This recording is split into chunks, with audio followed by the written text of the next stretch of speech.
ও যেটা করেছে এটাও ভুল করেছে। তাই মানে কি বলবো আর, আমার মাপ চাওয়া ছাড়া আমার আর কিছু বলার নেই। এই রাহি, তোর মাথা ঠিক আছে? তুই কি বলছিস এসব? আমার মাথা একদম ঠিক আছে, মাথা ঠিক নাই তোমার। আজকে তোমার পাল্লায় পড়ে একটা অবুঝ মানুষকে আমি কষ্ট দিতে গিয়েছি। তোমার মাথা ঠিক নাই, বুঝছো? নিজের ভুলটা বুঝতে শিখো, এখনো সময় আছে, ভালো হয়ে যাও। ছি নাহিদা, ছি। আমার ভাবতে অবাক লাগতেছে তুমি এই কাজটা কিভাবে করতে পারলা। তোমার একটু বিবেকে বাঁধলো না? হ্যাঁ, আজকে এই যে তোমার বোন রাহি, আজকে যদি ওর সাথে আমি এটা করতাম তোমার কেমন লাগতো বলো তো?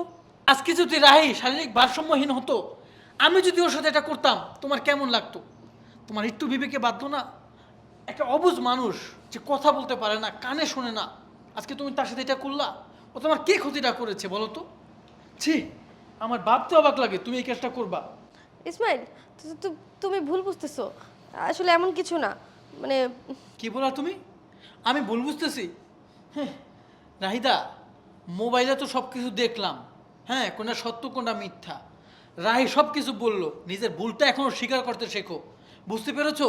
আর তুমি এখনো বলতেছো আরে কি করলে, কিভাবে তুমি আমাকে বুঝাবা বলো?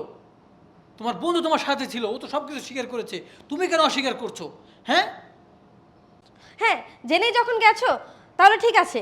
আমি যা করেছি বেশ করেছি, আর আমি পারবো না তোমার এই প্রতিবন্ধী